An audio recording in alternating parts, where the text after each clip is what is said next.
Hi hello ಎಲ್ಲರಿಗೂ ನಮಸ್ಕಾರ. ನಾನು ನಿಮ್ಮ ಕಾವ್ಯ. ವೆಲ್ಕಮ್ ಟು ಅಭಿವ್ಯಕ್ತಿ ಕಥಾಲೋಕ. ಮರಳಿ ಬರುವೆಯ ಕಥೆಯ 7ನೇ ಅಧ್ಯಾಯವನ್ನು ಶುರು ಮಾಡೋಣ. ನೆನ್ನೆ ಇದ್ದವಳು ಇವತ್ತಿಲ್ಲ ಅಂದರೆ ಇದೇನಿದು ಕೃತಿ? ನನಗಂತೂ ತುಂಬ ಭಯ ಆಗ್ತಿದೆ. ಯಾಕೋ ಈ ಕಾಲೇಜ್ ನೆಗೆಟಿವ್ ಫೀಲ್ ಕೊಡ್ತಿದೆ. ನಾವು ಸರಿಯಾದ ಜಾಗಕ್ಕೆ ಬಂದಿದ್ದೀವಾ ಎಂದು ಭಯದಲ್ಲಿ ಪ್ರಿಯಾ ಕೇಳಿದರೆ, ಯೋಚಿಸುತ್ತಾ ಕೃತಿ ಪಕ್ಕದಲ್ಲಿದ್ದ ಹುಡುಗಿಯ ಹತ್ತಿರ ಹೋಗಿ, ಎಕ್ಸ್ಕ್ಯೂಸ್ ಮೀ, ಇವರಿಗೆ ಏನಾಗಿತ್ತು ಎಂದು ಕೇಳಿದಳು. ಕಾಡಿನಲ್ಲಿ ಅನಾಥ ಹೆಣದಂತೆ ಸಿಕ್ಕಿದ್ದಾರಂತೆ ಲಯ ಅಕ್ಕ. ಮೊದಲು ತುಂಬ ಒಳ್ಳೆಯವರಿದ್ದರು. ಇತ್ತೀಚೆಗೆ 2-3 ವರ್ಷದಿಂದ ಬಹಳಷ್ಟು ಹಾಳಾಗಿ ಬಿಟ್ಟಿದ್ರು. ಹಳ್ಳಿಯಿಂದ ಬಂದವರು, ಮೆರಿಟ್ ಮೇಲೆ ಸೀಟ್ ತಗೊಂಡಿದ್ದು ಅವರು. ಏನಾಯ್ತೋ ಗೊತ್ತಿಲ್ಲ. ಒಂದಿಬ್ಬರು ಬಾಯ್ ಫ್ರೆಂಡ್ಗಳ ಜೊತೆ ಬ್ರೇಕಪ್ ಆಯಿತು. ಅದಾದ ನಂತರ ಯಾವುದೇ ಬಿಸ್ನೆಸ್ ಮ್ಯಾನ್ ಜೊತೆ ಕೂಡ ರಿಲೇಷನ್ಶಿಪ್ಪಲ್ಲಿದ್ದಾರೆ ಅಂತ ಕ್ಲಾಸ್ನಲ್ಲೆಲ್ಲ ಮಾತಾಡ್ಕೊಳ್ತಿದ್ರು. ಡ್ರಿಂಕ್ಸ್, ಸ್ಮೋಕ್ ಮಾಡ್ತಿದ್ರು. ಆಮೇಲೆ ಡ್ರಗ್ಸ್ಗೆ ಕೂಡ ಅಡಿಕ್ಟ್ ಆಗಿದ್ರಂತೆ. ಕ್ಲಾಸಿನಲ್ಲಿ ಲೆಕ್ಚರ್ಸ್ ತುಂಬ ಸಲ ಅವರಿಗೆ ಬುದ್ಧಿವಾದ ಹೇಳಿದ್ದಾರೆ. ಅವರು ಯಾರ ಮಾತು ಸಹ ಕೇಳಿರಲಿಲ್ಲ. ಒಮ್ಮೆ ಪೇರೆಂಟ್ಸ್ನ ಕರೆಸಿ ಮೀಟಿಂಗ್ ಸಹ ಮಾಡಿದ್ರು. ಆಗಲೂ ಬದಲಾಗಿರಲಿಲ್ಲ. ನಿನ್ನೆ ಏನೋ ಬಾಯ್ ಫ್ರೆಂಡ್ ಜೊತೆ ಜಗಳ ಆಯಿತು ಅಂತ ಹೇಳ್ತಾ ಇದ್ರು. ಅದೇ ಕೋಪದಲ್ಲಿ ಅವರು ಕಾಡಿಗೆ ಹೋಗಿದ್ರಂತೆ. ಆ ಕಾಡಿನಲ್ಲಿ ಯಾವುದೋ ವಿಚಿತ್ರ ಪ್ರಾಣಿ ಇದೆ ಅಂತ ತುಂಬ ಜನ ಮಾತಾಡ್ಕೊಳ್ತಾರೆ. ಹಿಂದೆ ಕೂಡ 5-6 ವರ್ಷದ ಹಿಂದೆ 1-2 ಸಾವಾಗಿತ್ತಂತೆ. ಆ ಕಾಡಿನಲ್ಲಿ ಕ್ರೂರವಾದ ಪ್ರಾಣಿ ಇದೆ ಅಂತ ಹೇಳ್ತಿರ್ತಾರೆ. ಆ ಕಾಡಿಗೆ ಯಾರೂ ಹೋಗಲ್ಲ. ಅದು ರೆಸ್ಟ್ರಿಕ್ಟೆಡ್ ಏರಿಯಾ. ಲಯಕ್ಕ ಎಲ್ಲ ಗೊತ್ತಿದ್ರೂ ಯಾಕೆ ಹೋದ್ರೋ ಗೊತ್ತಿಲ್ಲ. ಪಾಪ ಅನ್ಯಾಯವಾಗಿ ಸತ್ತು ಹೋಗಿದ್ದಾರೆ ಎಂದು 3ನೇ ವರ್ಷದ ಮೆಡಿಕಲ್ ವಿದ್ಯಾರ್ಥಿನಿಯೊಬ್ಬಳು ಹೇಳಿದಾಗ, ಸರಿ ಎಂದು ತಲೆಯಾಡಿಸಿದ ಕೃತಿ ಭಯದಲ್ಲಿ ನಿಂತಿದ್ದ ಗೆಳತಿಯ ಕೈ ಹಿಡಿದು ಹಾಸ್ಟೆಲ್ ಕಡೆ ಕರೆದುಕೊಂಡು ಹೋದಳು. ಕೇಳಿಸ್ಕೊಂಡ್ಯಾ? ಕಾಲೇಜ್ ವಾತಾವರಣ ಸರಿ ಇಲ್ಲ ಅಂತಲ್ಲ, ಜನ ಸರಿ ಇಲ್ಲ. ಹಳ್ಳಿಯಿಂದ ಬಂದು ಅವರೇ ಹಾಳಾಗಿದ್ದಾರೆ. ಇದು ಕೊಲೆ ಅಂತ ಇನ್ನೂ ಡಿಸೈಡ್ ಆಗಿಲ್ಲ. ಕಾಡಿನಲ್ಲಿ ಯಾವುದೋ ವಿಚಿತ್ರ ಕೊಂದಿರಬಹುದು. ಇವರಿಗಾದರೂ ಬುದ್ಧಿ ಇಲ್ವಾ? ಆ ರಾತ್ರಿಯಲ್ಲಿ ಯಾಕೆ ಕಾಡಿಗೆ ಹೋಗಿದ್ರು ಎಂದು ಕೃತಿ ಕೋಪದಲ್ಲಿ ಹೇಳಿದಳು. ಆದರೂ ಕೃತಿ, ನಿಂಗೆ ಇಲ್ಲೆಲ್ಲ ಸರಿ ಇದೆ ಅಂತ ಅನ್ನಿಸ್ತಾ ಇದೆಯಾ? ನಮ್ಮ ಕಾಲೇಜಿನ ಪಕ್ಕದಲ್ಲಿ ಒಂದು ದೊಡ್ಡ ಕಾಡಿದೆ. ಅಲ್ಲಿ ವಿಚಿತ್ರ ಪ್ರಾಣಿ ಸಾಯಿಸುತ್ತೆ ಅಂದರೆ ಇದು ನಂಬೋ ವಿಷಯನಾ? ಅಕಸ್ಮಾತ್ ಆ ಪ್ರಾಣಿಯಿಂದ ನಮಗೆ ತೊಂದರೆ ಆದರೆ ಎಂದು ಪ್ರಿಯಾ ಮತ್ತಷ್ಟು ಹೆದರಿಕೆಯಲ್ಲಿ ಕೇಳಿದಳು. ನಮಗೆಲ್ಲ ಹೇಗೆ ತೊಂದರೆ ಆಗುತ್ತೆ? ನಾವು ಆ ಕಾಡಿಗೆ ಹೋದರೆ ತಾನೇ? ಒಂದಿಬ್ಬರು ಕೂಡ ಹಿಂದೆ ಅದೇ ಕಾಡಿಗೆ ಹೋಗಿ ಸತ್ತಿದ್ದಾರೆ. ಅದಕ್ಕೆ ಅದನ್ನು ರೆಸ್ಟ್ರಿಕ್ಟೆಡ್ ಏರಿಯಾ ಅಂತ ಹಾಕಿದ್ದಾರೆ. ಎಲ್ಲ ಗೊತ್ತಿದ್ದು ಅಲ್ಲಿಗೆ ಹೋಗಿ ಸತ್ತಿದ್ದು ಅವ್ರ ತಪ್ಪು. ಬಿಡು, ಈಗ ಸತ್ತಿದ್ದಾರೆ. ಸತ್ತವರ ಮೇಲೆ ನಾವು ಗೂಬೆ ಕೂರಿಸೋದು ತಪ್ಪಾಗುತ್ತೆ. ಅದ್ರ ಬಗ್ಗೆ ಹೆಚ್ಚಾಗಿ ತಲೆ ಕೆಡಿಸ್ಕೊಳ್ಬೇಡ, ನಡಿ ಎಂದು ರೂಮಿನೊಳಗೆ ಕರೆದುಕೊಂಡು ಹೋದರೆ, ಭಯದಲ್ಲಿಯೇ ಇದ್ದ ಪ್ರಿಯಾಳಿಗೆ ಆ ಪುಟ್ಟ ಕೋಣೆ ಕೂಡ ಭೂತ ಬಂಗಲೆಯಂತೆ ಕಾಣಿಸುತ್ತಿತ್ತು. ಫ್ರೆಶಪ್ ಆಗಿ ಬಂದ ಕೃತಿ ಗೆಳತಿಯ ಮುಖದಲ್ಲಿದ್ದ ಭಯವನ್ನು ಕಂಡು ನಗುತ್ತಾ, ಒಳ್ಳೆ ದೆವ್ವ ನೋಡಿದ ಹಾಗೆ ಹೆದರ್ತೀಯಲ್ಲ ಪ್ರಿಯಾ ನೀನು. ಅದೊಂದು ಕೊಲೆ ಅಷ್ಟೇ, ಅದಕ್ಕೆ ಇಷ್ಟೊಂದು ಹೆದರ್ಕೊಳ್ತಿದ್ಯಾ? ಏನು ಈ ಕಾಲೇಜ್ ಓನರ್ ಕೊಲೆ ಮಾಡಿರೋ ಹಾಗೆ ಆಡ್ತಾ ಇದೆಯಪ್ಪ ನೀನು ಎಂದು ಟವೆಲ್ನಲ್ಲಿ ಕೂದಲನ್ನು ಒಣಗಿಸಿಕೊಳ್ಳುತ್ತಾ ಹೇಳಿದಳು. ಅದೊಂದು ಕೊಲೆ ಅಂತ ಎಷ್ಟು ಸುಲಭವಾಗಿ ಹೇಳ್ತಿದ್ಯಲ್ಲ ಕೃತಿ. ಕಾಲೇಜಿನ ಮೊದಲ ದಿನವೇ ಒಂದು ಸಾವಿನ ಸುದ್ದಿ ಕೇಳಿದ್ದೀವಿ ನಾವು. ಮುಂದೆ ಇದು ಪದೇ ಪದೇ ರಿಪೀಟ್ ಆದರೆ ನಾನಂತೂ ಈ ಕಾಲೇಜಲ್ಲಿರಲ್ಲಪ್ಪ ಎಂದಳು ಪ್ರಿಯಾ. ನಿಂಗಂತೂ ಹುಚ್ಚಿಡ್ದಿದೆ ಪ್ರಿಯಾ. ಈ ಕಾಲೇಜಿಂದ ಎಜುಕೇಷನ್ ಮುಗಿಸಿದ ನಮ್ಮ ಬೋರ್ಡಿಂಗ್ ಸ್ಕೂಲಿನ ಸ್ಟೂಡೆಂಟ್ಸ್ ಎಷ್ಟು ಜನ ಒಳ್ಳೊಳ್ಳೆ ಕೆಲಸದಲ್ಲಿದ್ದಾರೆ ಅಂತ ಗೊತ್ತು ತಾನೇ ನಿಂಗೆ? ಅವರನ್ನು ನೋಡಿ ತಾನೇ ನಾವು ಅಂದ್ಕೊಂಡಿದ್ದು ಈ ಕಾಲೇಜ್ಗೆ ಸೇರಬೇಕು ಅಂತ. ಅದು ನೆನಪಿದೆಯಾ ನಿಂಗೆ? ಕಳೆದ ವರ್ಷ ಒಟ್ಟು 8 ಜನ ಈ ಕಾಲೇಜಿಂದ ಡಾಕ್ಟರ್ ಆಗಿ ಹೊರಬಿದ್ದಿದ್ದು. ಅದಕ್ಕೋಸ್ಕರ ತಾನೇ ನಾವು ಮೆಡಿಕಲ್ ಮಾಡಿದರೆ ಇದೇ ಕಾಲೇಜಲ್ಲಿ ಮಾಡಬೇಕು ಅಂತ ಅಷ್ಟೊಂದು ಓದಿದ್ದು, ರ್ಯಾಂಕ್ ತಗೊಂಡಿದ್ದು. ಅಂಥದ್ರಲ್ಲಿ ಒಂದು ಸಿಲ್ಲಿ ವಿಷಯಕ್ಕೆ ಹೆದರ್ತೀಯಲ್ಲ ನೀನು. ನಡಿ, ನಮ್ಮ ಹಾಸ್ಟೆಲ್ ಟೆರೆಸ್ಗೆ ಹೋಗಿಲ್ಲ ಅಲ್ವಾ, ಹೋಗಿ ನೋಡ್ಕೊಂಡು ಬರೋಣ ಎಂದು ಟವಲ್ ಒಣಗಾಕಿದ ಕೃತಿ ತನ್ನ ಪುಟ್ಟ ಕೂದಲನ್ನು ಸಣ್ಣ ಕ್ಲಿಪ್ನಿಂದ ಬಂಧಿಸಿ ಗೆಳತಿಯನ್ನು ಎಳೆದುಕೊಂಡು ಹೊರ ನಡೆದಳು. ಸಂಜೆ 5 ಗಂಟೆ ಸಮಯದ ಹತ್ತಿರವಾಗಿದ್ದ ಕಾರಣ ಸ್ಟೂಡೆಂಟ್ಸ್ ಎಲ್ಲ ಕಾಲೇಜ್ ಮುಗಿಸಿ ಹಾಸ್ಟೆಲ್ಗೆ ಬರುತ್ತಿದ್ದರು. ಹಿಂದಿನ ದಿನಕ್ಕಿಂತ ಇಂದು ಸ್ವಲ್ಪ ಪರವಾಗಿಲ್ಲ ಅನಿಸಿತು. ಎಲ್ಲರೂ ಕೂಡ ಶಿಸ್ತಿನಲ್ಲಿ ನಡೆದುಕೊಂಡು ತಮ್ಮ ತಮ್ಮ ಕೋಣೆ ಸೇರುತ್ತಿದ್ದರು. ಇದನ್ನೆಲ್ಲ ನೋಡಿದ ಕೃತಿ ಇಂಪ್ರೆಸ್ ಆದರೆ ಪ್ರಿಯಾಳಿಗೆ ಬೋರ್ಡಿಂಗ್ ಸ್ಕೂಲ್ ನೆನಪಾಯಿತು.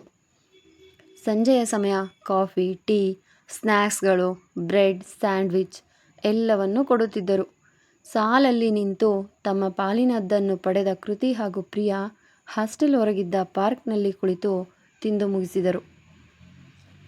ನಂತರ ಸ್ಟಾಫ್ಗಳು ಬಂದು ವಾರ್ಡನ್ ಮೇಡಮ್ ಮೀಟಿಂಗ್ಗೆ ಬಂದಿದ್ದಾರೆ ಎಂದು ತಿಳಿಸಿದಾಗ ಎಲ್ಲರೂ ಒಂದು ದೊಡ್ಡ ಸಭಾಂಗಣದ ಒಳಗೆ ಹೋದರು. Good evening students, welcome to Vasishtha group of colleges. ಎಲ್ಲ ಈಗ ತಾನೇ PUC ಮುಗಿಸಿ ಡಿಗ್ರಿ ಮೆಟ್ಲು ಹತ್ತಿದ್ದೀರಾ. BSc, BCom, BA ಸ್ಟೂಡೆಂಟ್ಗಳು ಒಂದು ಕಡೆ ಆದರೆ ಇಂಜಿನಿಯರಿಂಗ್, ಮೆಡಿಕಲ್, ನರ್ಸಿಂಗ್ ಸ್ಟೂಡೆಂಟ್ಗಳು ಒಂದು ಕಡೆ, ಇನ್ನು ಲಾ ಕಾಲೇಜವರು ಒಂದು ಕಡೆ. ನೀವೆಲ್ಲ ಒಟ್ಟಾಗಿರುವುದು ಕೇವಲ ಹಾಸ್ಟೆಲ್ನಲ್ಲಿ ಮಾತ್ರ. ಹೇಗಿತ್ತು ಮೊದಲ ದಿನ ಎಂದು ಕೇಳಿದರು. ಕೆಂಪಂಚಿನ ಕಪ್ಪು ಬಣ್ಣದ ಸೀರೆಯಲ್ಲಿ ಗಂಭೀರವಾಗಿ ಕುಳಿತಿದ್ದ ಮೇಡಮ್ನ ನೋಡಿ ಎಲ್ಲರೂ ಹೆದರಿದ್ದರು. ಅವರ ಸ್ನೇಹಪೂರ್ವ ಮಾತಿಗೆ ನಗುತ್ತಲೇ ಒಬ್ಬೊಬ್ಬರಾಗಿ ತಮ್ಮ ಮೊದಲ ದಿನದ ಅನುಭವ ಹೇಳಿಕೊಂಡರು. ಕೃತಿ ಹಾಗೂ ಪ್ರಿಯಾ ಹಿಂದಿನ ಸಾಲಿನಲ್ಲಿ ಕುಳಿತಿದ್ದರು. ಅವರ ತನಕವೇನೂ ಅವಕಾಶ ಸಿಗಲಿಲ್ಲ. ಒಂದು 4-5 ಜನರಷ್ಟೇ ದಿನಚರಿಯನ್ನು ಹೇಳಿಕೊಂಡಿದ್ದು. ಓಕೆ, ಹಾಗಾದರೆ ಯಾರಿಗೂ ತೊಂದರೆ ಆಗಲಿಲ್ಲ. ಒಳ್ಳೆಯ ರೀತಿಯಲ್ಲಿ ನಿಮ್ಮ ದಿನ ಶುರುವಾಗಿದೆ. ಸರಿ, ಹಾಗಾದರೆ ಹಾಸ್ಟೆಲ್ ಬಗ್ಗೆ ಮಾತಾಡೋಣ. ಬೆಳಗ್ಗೆ ನೀವೆಲ್ಲ 7-8 ಗಂಟೆಯೊಳಗೆ ಎದ್ದಿರಬೇಕು. ಟಿಫನ್ 8:30ಗೆಲ್ಲ ರೆಡಿಯಾಗಿರುತ್ತೆ. ಎಲ್ಲ ಶಿಸ್ತಿನಲ್ಲಿ ಸಾಲಾಗಿ ನಿಂತು ನಿಮ್ಮ ಊಟ ತಿಂಡಿ ಪಡೆಯಬೇಕು. ಬ್ರೇಕ್ಫಾಸ್ಟ್ ಜೊತೆಯೇ ನಿಮಗೆ ಹಾಲು, ಕಾಫಿ, ಟೀ, ಹಾರ್ಲಿಕ್ಸ್ ಇರುತ್ತದೆ. ಅದರ ಜೊತೆ ಬ್ರೆಡ್ ಆ್ಯಂಡ್ ಬಿಸ್ಕೆಟ್ ಇರುತ್ತದೆ.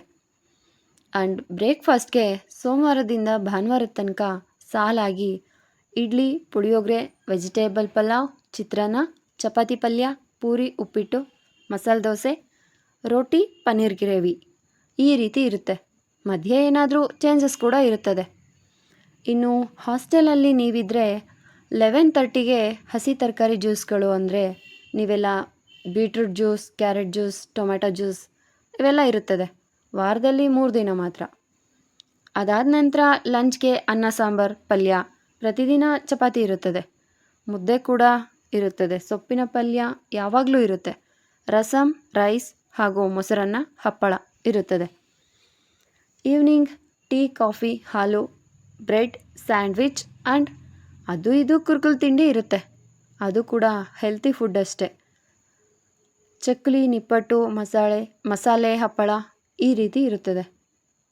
ಆ್ಯಂಡ್ ಡಿನ್ನರ್ಗೆ ಮಾಮೂಲಿ ನೀವು ಮನೆಯಲ್ಲಿ ಹೇಗೆ ಊಟ ಮಾಡ್ತೀರಾ ಅದೇ ರೀತಿ ಅನ್ನ, ಸಾಂಬಾರು, ಮೊಸರು, ಮಜ್ಜಿಗೆ, ಪಲ್ಯ, ಮುದ್ದೆ, ಚಪಾತಿ, ಪನ್ನೀರ್, ರೊಟ್ಟಿ. ಇನ್ನೂ 15 ದಿನಕ್ಕೊಮ್ಮೆ ನಾನ್ ವೆಜ್ ಇರುತ್ತೆ. ಮಟನ್, ಚಿಕನ್, ಫಿಶ್ ಇರುತ್ತೆ. ನಿಮಗೆ ಯಾವ್ದು ಬೇಕು ಅಂತ ನೀವೇ ನಿರ್ಧರಿಸಿ. ವೆಜ್ ಅವರಿಗೆ ಸಿಹಿ ಊಟ ಇರುತ್ತೆ.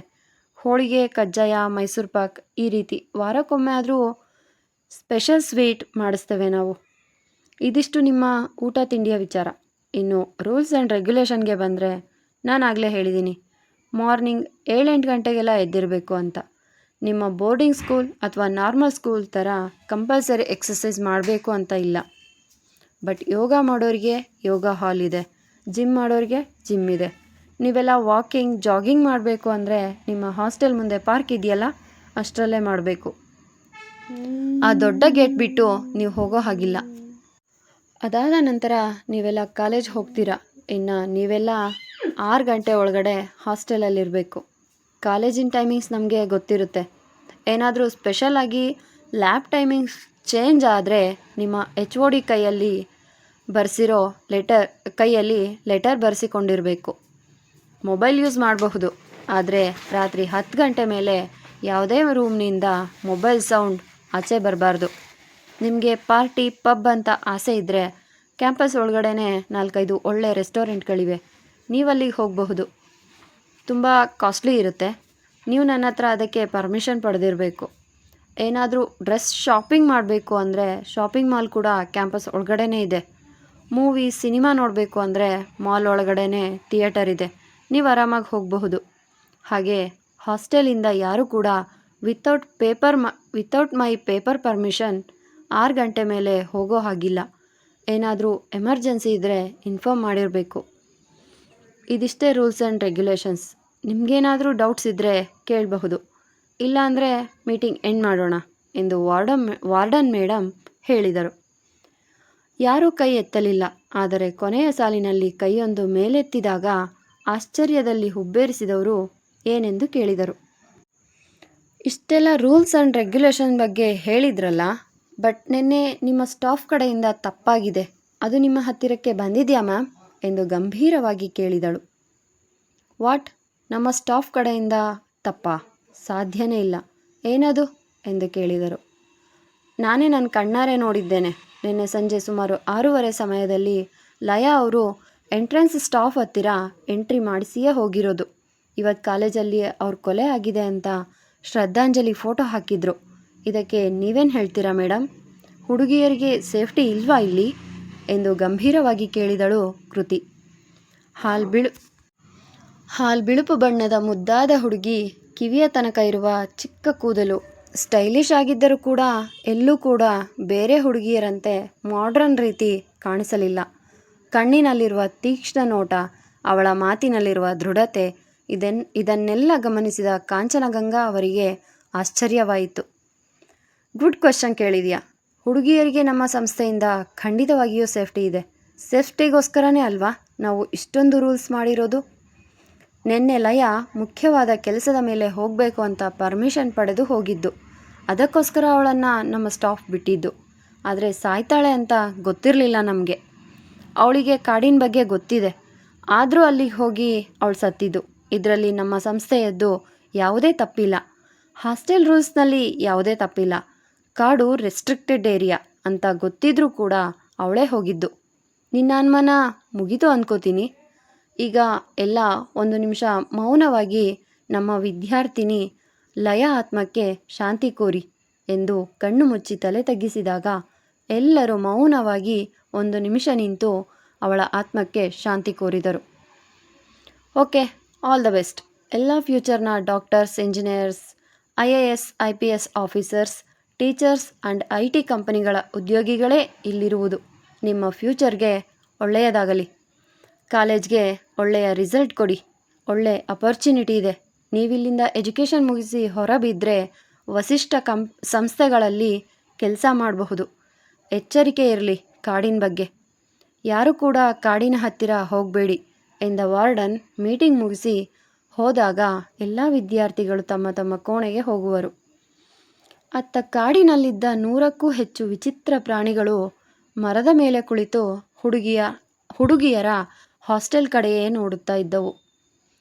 ನೀನು ಯಾಕೆ ಆ ವಾರ್ಡನ್ ಮ್ಯಾಮ್ನ ಪ್ರಶ್ನೆ ಕೇಳಲು ಹೋಗಿದ್ದೆ?